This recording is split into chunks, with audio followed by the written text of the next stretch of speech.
Welcome to Chill Reviews, a new series on the channel where we discuss books a bit differently, and we're starting the series with the Red Rising trilogy. Well, you can say this isn't the full series, since it started with the trilogy, but later on the author added, I think, 2 or 3 more books. But for me, I'm judging it based on those 3 first books, and personally, I don't think I'm going to be continuing the series. I mean, I did enjoy it, so I don't want to bash the series. I mostly agree with the hype. I do have some criticism, of course, but the reason I don't want to read the next books in the series is because the trilogy really ends in a satisfying way. It showcases a full arc, and I don't think there is a point in adding more books to the series. The third book has a clear ending, and for me, that's where the entire story ends, and I'd rather spend my time discovering other works of literature. For example, what I already mentioned, the Odyssey by Homer, which is really specific, so I will definitely want to do the chill reviews about that too. Sorry for rambling so much, but in the chill reviews series, I really want to focus on the more authentic approach to reviewing books. I don't want to analyze them too much. I don't want to break down the plot and break down the writing and judge objectively whether the book is good or bad. I just want to share my thoughts about the book, what I enjoyed, what I didn't enjoy, how it inspired some interesting thoughts in me and made me notice even some things about the reading culture. So overall, the series was really fun to read. It takes place in a futuristic dystopian world and follows the story of a lower-class worker in a minor colony on Mars, who eventually discovers a great lie of the ruling class and goes on to upturn the entire hierarchy of the cosmic society.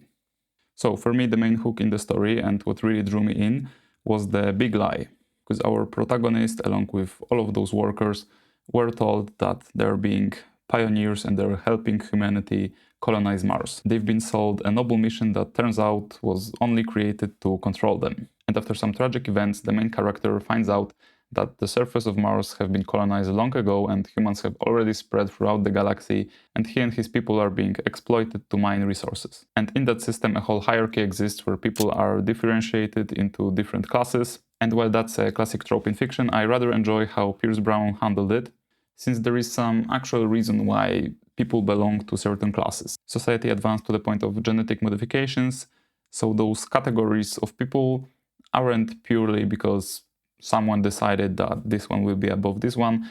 They are educated and genetically modified to fulfilling the role that their class is supposed to fulfill.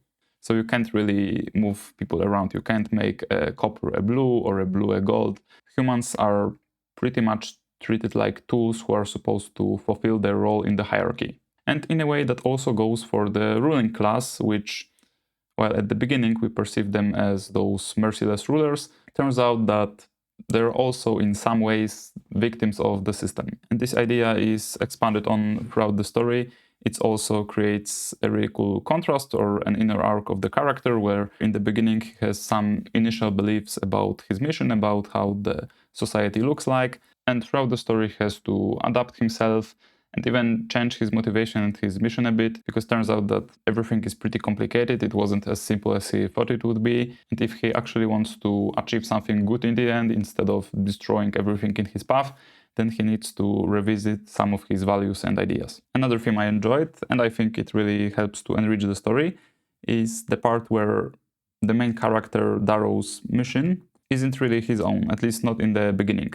His motivation is based on what his wife had entrusted him, instead of some sort of intrinsic motivation.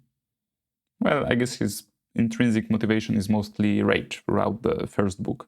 And those things I just mentioned add a lot of needed depth to Darrow, which in other aspects can be a bit lacking in the books. Because while there are many parts that I really enjoyed about the story, depth isn't really a strong suit of Red Rising. And I think that's okay. As I mentioned in my latest video, you don't really want depth in every story. Sometimes you're just looking for a bit of simple entertainment. And it delivered when it comes to that. Pierce Brown built an interesting plot. He really isn't afraid to kill some characters. And because of that, you're hooked on the story, since you can't really tell whether someone will survive or not. Because in some books you can always tell that characters are going to survive simply through plot armor. But in this series, while Darrow still has plenty of plot armor, other characters not necessarily.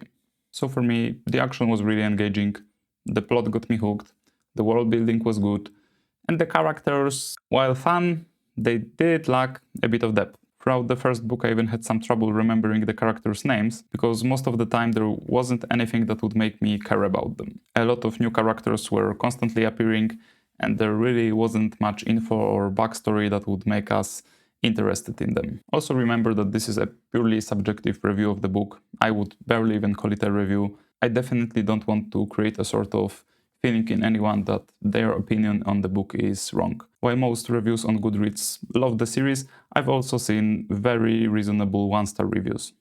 So let's not judge anyone or any story too harshly.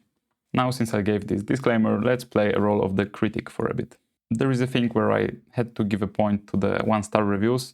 Well, I wouldn't agree with them, as in the entire story is one star, but they often mention the pretentious language in the first book. I mean, it also kind of appears in the second and third book too, but it's the most apparent in the first book of the series. Because Darrow is a bit egotistical. He does suffer a little bit from the main character syndrome, where he's the best at everything and genetically modified to be a perfect human, which also creates a sort of problem. Since he ends up being genetically modified to be better than all the other gods, then how come a random group of rebels have access to the sort of procedures that can make him such, and all of those elite high-class gods don't? And there were also some scenarios where it became quite absurd that Darrow still survived it, like when they were flying from ship to ship and most of those small, let's call them shuttles, since I don't want to spoil the story,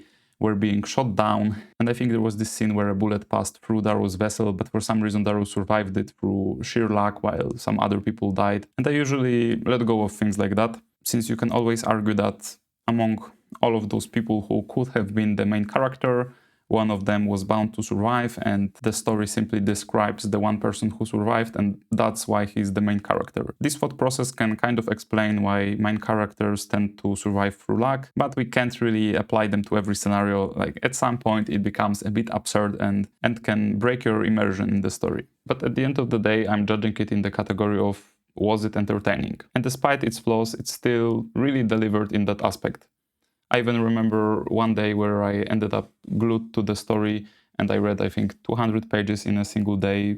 I was up until 2 a.m. And through that, you could even say I rediscovered my passion for reading, because I wasn't that glued to the story since a really young age. And I think because of Red Rising, I'm reading much more now. So yeah, there definitely must be some reason why a lot of people found it entertaining. I mean, it is a bestseller after all. And it doesn't have to be some sort of perfect work of art to entertain you. Other than that, it also inspired some ideas for videos on this channel. For example, an idea for the video about freedom versus order, how freedom can represent both potential and chaos, and the order can represent both tyranny but also a form of safety. And that's a theme that is mostly explored in, for example, Dostoevsky's works or Albert Camus.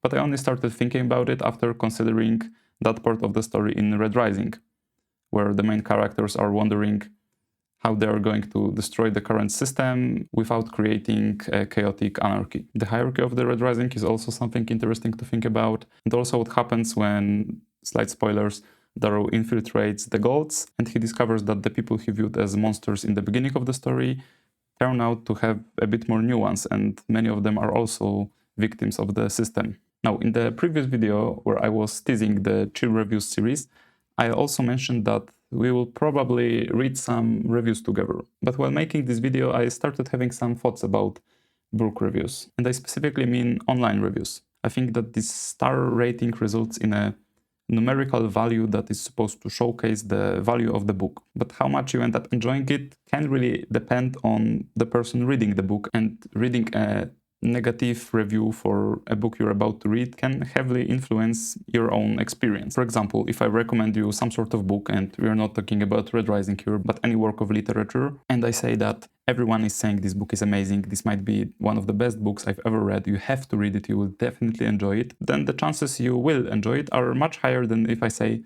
yeah, this was kind of boring, you can go try it, but I really wouldn't recommend it, I don't think it's worth your time.